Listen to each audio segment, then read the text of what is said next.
स्वागत है आपका अपनी चैनल द स्मार्ट ज्ञान अड्डा में। जी हाँ फ्रेंड, 20 वर्षों से ट्रांसफ़र का इंतजार कर रहे नियोजित शिक्षकों के लिए ट्रांसफ़र नीति एक छलावा के रूप में है और किन शिक्षकों को क्या कुछ मिल रहा है इस ट्रांसफ़र नीति से संपूर्ण विश्लेषण कर एक एक बिंदु पर, एक एक पहलू पर बिल्कुल प्रकाश डाला जाएगा। क्या कुछ निचोड़ निकल रहा है, आगे क्या कुछ हो सकता है इस नियमावली पर, क्या कोर्ट में जा सकती है नियमावली, ये नियमावली सरपट राजधानी एक्सप्रेस की तरह दौड़ेगी या कुछ इस पर कोई हुक या किसी तरह के लंगड़ी लगाया जाएगा कोर्ट में। इन सारे पहलुओं पर भी विचार किया जाएगा। आज का अंक काफ़ी महत्वपूर्ण है जो आपके लिए आपका दिशा और दशा तय करेगी। तो वीडियो को शुरू से अंत तक देखें और बिल्कुल कमेंट सेक्शन में किसी तरह की कोई मन में विचार, शंका या व्यवधान हो तो अवश्य लिखें। और चलेंगे अगले स्लाइड पर और देखेंगे कि क्या कुछ निकल करके आ रही है। एक हड़कंप समाचार गया और यूँ कहा जाए कि खोदा पहाड़ और निकली चुहिया, तो कोई बड़ी बात नहीं होगी। लंबा चौड़ा यहाँ पर चुनावी लाभ लेने का सरकार का उद्देश्य है और चुनावी लाभ सिर्फ और सिर्फ, जैसा कि पूर्व से ही पता है कि महिलाओं के वोट बैंक को टारगेट किया गया है और पुरुषों की अनदेखी यहाँ पर की गई है। जी हाँ फ्रेंड, तो चलते हैं और बारी बारी से देखते हैं एक एक पहलू को। जी हाँ फ्रेंड, बिहार सरकार शिक्षा विभाग ये संकल्प है, इसमें परिवर्तन काफ़ी कम संभावना है और ये 2024 बिहार के प्रारंभिक माध्यमिक उच्च माध्यमिक विद्यालय में कार्यरत नियमित शिक्षक में नगण्य नहीं है जिनको ट्रांसफर चाहिए। बिहार लोक सेवा से आयोग की अनुशंसा पर नियुक्त बिहार विद्यालय अध्यापक यानी TRE 1-2 के शिक्षक और बिहार विद्यालय विशिष्ट शिक्षक नियमावली 2023 के तहत सक्षमता परीक्षा उत्तीर्ण शिक्षकों के स्थानांतरण पदस्थापन नीति के निर्धारण के संबंध में, यानी कि जो नियमित शिक्षक है जिनमें BPSC वाले भी है और 34,540 वाले और साथ ही साथ BPSC TRE 1-2 वाले और जो सक्षमता परीक्षा पास हो चुके हैं उन शिक्षकों का जो है स्थानांतरण या पदस्थापन जो हो रहा है, यानी ट्रांसफर हो रहा है, पोस्टिंग नहीं हो रहा है, इसके संबंध में नीति निर्धारण किया जा रहा है। तो क्या कुछ हो रहा है ये देख लेते हैं। सबसे पहले जान लीजिए कि जो सक्षमता नहीं दिए हैं उनको इस ट्रांसफर का लाभ या हानि जो कहिए आपको नहीं मिलने जा रहा है। क्या कुछ है, स्थानीय निकाय द्वारा नियुक्त शिक्षकों को विद्यालय अध्यापकों के समान करने हेतु, यानी कि सक्षमता पास शिक्षकों को BPSC TRE 1-2 के बराबर करने के लिए राज्य सरकार द्वारा बिहार विद्यालय विशिष्ट शिक्षक नियमावली 2023 प्रख्यापित की गई है। इस नियमावली के अधीन सक्षमता परीक्षा उत्तीर्ण लगभग 1,87,818 शिक्षकों के पदस्थापन की कार्रवाई की जानी है।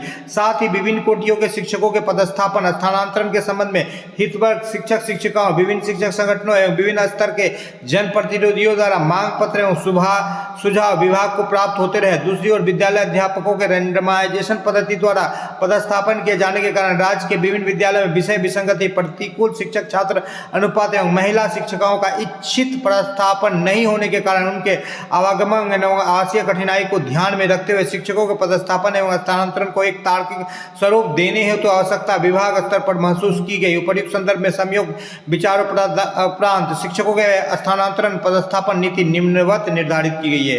तो यहाँ पर सारा कुछ जो भूमिका दे दिया गया है तो वो सरकार के द्वारा दे दिया गया, यानी कि बहुत सारे शिक्षक संघ द्वारा मांग किया गया, जनप्रतिनिधियों द्वारा मांग किया गया, लेकिन मांग के एक भी बिंदु को सरकार ने रखा नहीं। जो भी करना था अपने मन से किया गया है, खुट्टा को वहीं गाड़ा है जहाँ सरकार गाड़ना चाहती थी। अब देखने वाली बात है क्या कुछ इस स्थानांतरण पदस्थापन नीति में है, एक एक बिंदु को देख लेते हैं और कोई कुछ कमेंट होगा तो बिल्कुल लिखेंगे। शिक्षकों की रुग्णता एवं दिव्यांगता के आधार पर पदस्थापन स्थानांतरण में प्राथमिकता, पहले बीमारी और दिव्यांगता को फर्स्ट प्रायोरिटी दिया गया है। समिति द्वारा रुग्णता, दिव्यांगता एवं अन्य आधारों पर शिक्षकों के पदस्थापन स्थानांतरण निम्नलिखित अधिमानता ऑर्डर ऑफ प्रेफरेंस के आधार पर करने की अनुशंसा की गई है।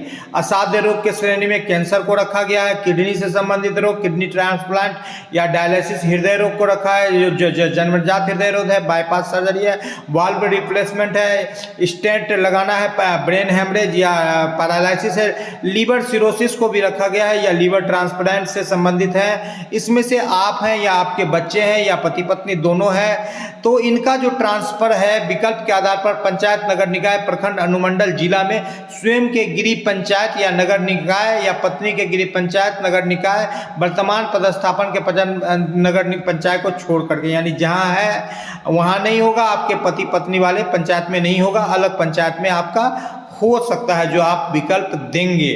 ठीक है, असाध्य रोग और गंभीर रुग्णता, ये 2 श्रेणी का आपका हो गया। यानी कि आपको पंचायत के बाहर आपको पोस्टिंग मिलेगा, आपका अपना पंचायत नहीं होना चाहिए, आपके पत्नी का पंचायत नहीं। दिव्यांग शिक्षकों के लिए क्या कुछ हो रहा है, तो दृष्टिबाधित है, मुख बधिर है, अस्थिर दिव्यांग है, मनोविकार, बहुविज्ञान और सेवा काल में दुर्घटनाग्रस्त शल्य चिकित्सा के कारण जो दिव्यांगता हुआ है, चाहे अंग की क्षति, हाथ पैर आँख की दिव्यांगता, यानी कि जो भी एक्सीडेंटल जो आपको दिव्यांगता हुई है तो उसके लिए तो स्वयं पति पत्नी बच्चा का हो सकता है, बच्चा को भी साथ में रखा गया है।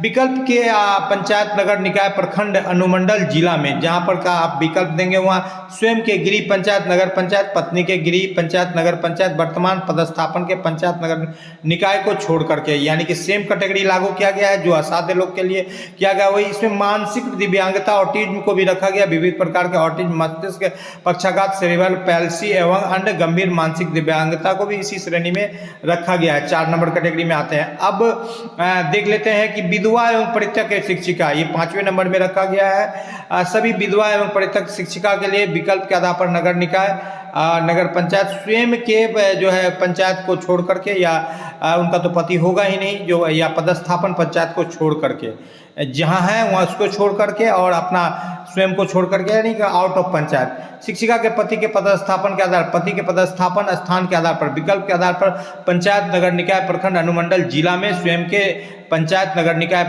पति के गृह पंचायत नगर निकाय स्वयं के पति के वर्तमान पदस्थापन नगर निकाय को छोड़ करके, यानी कि पति और पत्नी एक पंचायत में नहीं रहेंगे और जहां पर पदस्थापन है उसको छोड़ गया। पुरुष के लिए क्या, जिला का दिए गए विकल्प के आधार गृह अनुमंडल को छोड़ करके, यानी कि आप जिस अनुमंडल में आपका घर है उस अनुमंडल को छोड़ करके आपको जो रेस्ट अनुमंडल बनता है, किसी जिला में 4 अनुमंडल है, किसी में 5-6, किसी में 2 ही हो सकता है, 3 भी हो सकता है, तो उस आपका अपना गृह अनुमंडल को छोड़ करके आपको सब जगह। तो ऐसे बहुत से शिक्षक हैं जो कि गृह अनुमंडल में नहीं थे, उसी जिला में दूर दराज थे, काफ़ी लंबा चौड़ा रेडियस होता है, तो ऐसे शिक्षकों को कुछ नहीं मिला। 20 साल से वो इंतजार कर रहे थे कि हम अपने गृह अनुमंडल या गृह पंचायत में जाकर के नौकरी करेंगे, लेकिन यहाँ पर जो है नियोजित शिक्षकों के साथ जो खुन्नस निकालना था सरकार को, जो पूर्व में नियोजित शिक्षक के संघों ने जो सरकार को उनकी औकात दिखाई थी, इस बाबत जो है कहीं ना कहीं एक बदले की भावना से जो है नियोजित शिक्षकों को यहाँ पर जो है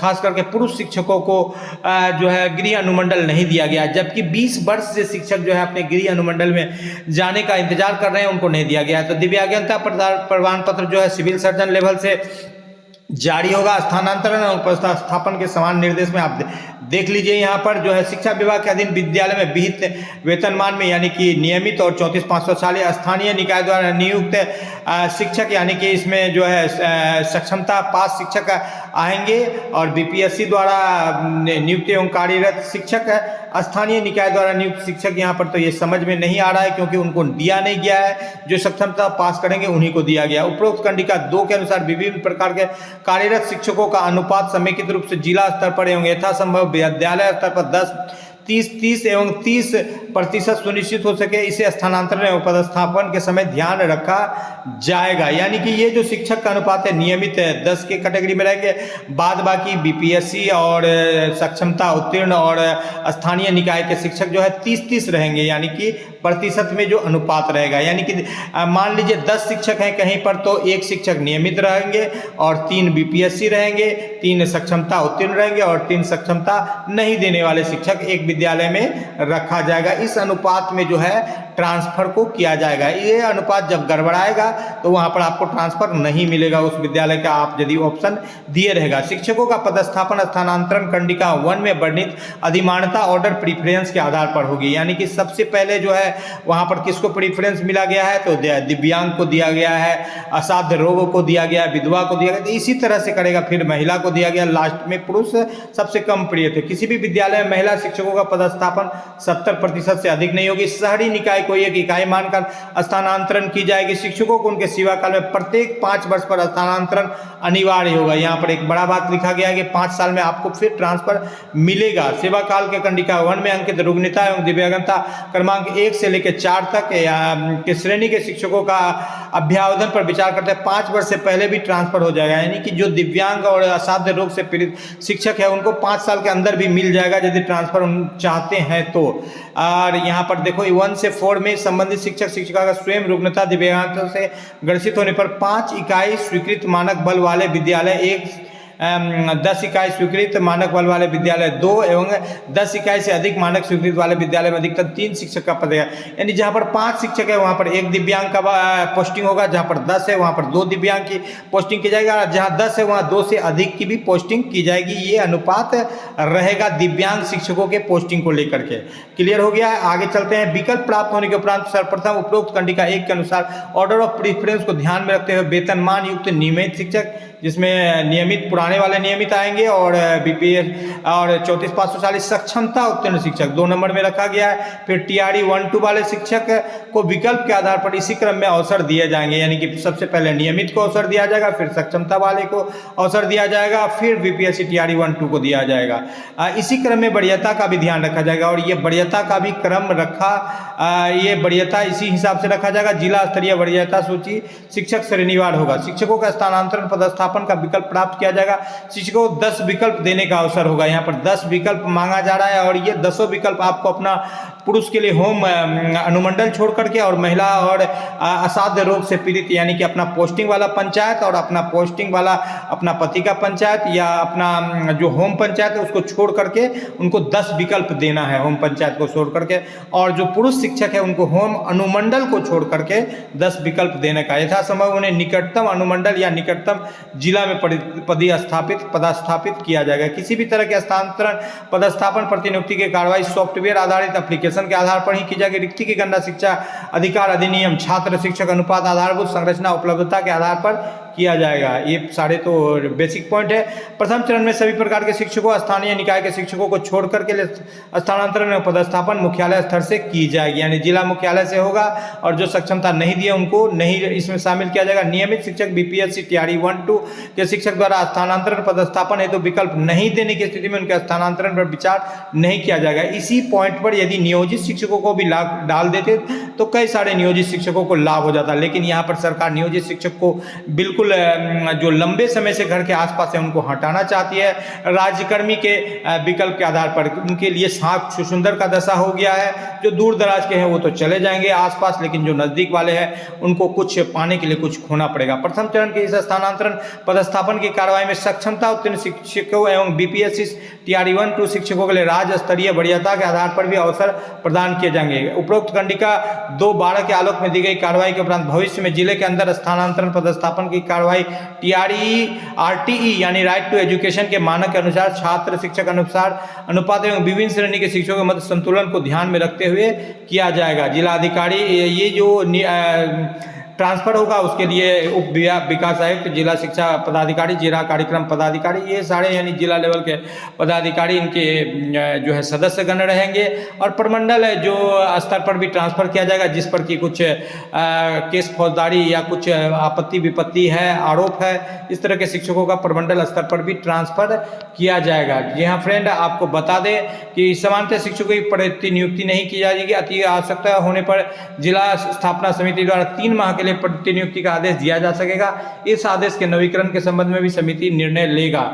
जी हाँ फ्रेंड, तो इस तरह से आपने देखा कि ये नियमावली है, और कहीं ना कहीं ये नियमावली नियोजित शिक्षकों के लिए, खास करके पुरुषों के लिए एक छलावा है। और महिला शिक्षिकाओं को, कुछ शिक्षिकाओं को तो लाभ मिलेगा, लेकिन कुछ शिक्षिकाओं को अभी जो वांछित लाभ, जो मनचाहा ट्रांसफर की बात हो रही थी, वो नहीं मिला। जी हाँ फ्रेंड, वीडियो पसंद आ रहा है तो लाइक कर दे। आपके मन में कोई भी सवाल है तो बिल्कुल लिखे और उजागर करें। अभी ये नियमावली बिल्कुल फाइनल हो ही रही है। फिलहाल इस नियमावली को लेकर के कई ऐसे बिंदु है जहां पर कि कोर्ट का दरवाजा भी शिक्षक खटखटाएंगे, वकील से भी सलाह लेंगे, और हो सकता है ये नियमावली पास भी हो जाए, या अन्यथा की स्थिति में ये नियमावली फंस भी सकती है। इससे भी कोई दो राय नहीं है। तो कहीं ना कहीं इस नियमावली को सरकार चाहेगी कि 2025 में इसका लाभ लिया जाए। खास करके महिला वोटर्स को अपने ओर खींचना चाहती है सरकार, बाद बाकी पुरुष को जो है कोई लाभ नहीं दे रही है। और पुरुष वोट्स के लिए सरकार बिल्कुल उनको खुला छोड़ दिया है कि आपको जिधर जाना है आप जाइए, आपको हम बेनिफिट